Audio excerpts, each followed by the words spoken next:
అందరికీ praise the lord.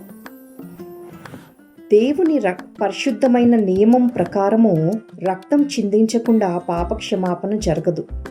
అందుకే యేసుక్రీస్తు ప్రభువారు తన రక్తాన్ని సిలువపై చిందించి మన పాపములన్నిటినీ ఒకేసారి పరిహారం చెల్లించాడు.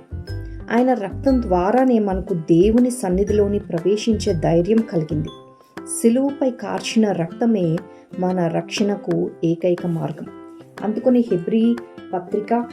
హెబ్రీలకు రాసిన పత్రిక 9వ అధ్యాయము 22వ వచనంలో చూసినట్టయితే, మరియు ధర్మశాస్త్ర ప్రకారము సమస్త వస్తువులను రక్తం చేత శుద్ధి చేయబడుననియు రక్తము చిందింపకుండా పాప క్షమాపణ కలగదనియు సామాన్యంగా చెప్పవచ్చును. సో దీని ద్వారా మనం ఏం చెప్తాము అనంటే, దేవుని రక్తం ద్వారానే పాపానికి విడుదల, విముక్తి కలుగుతుంది.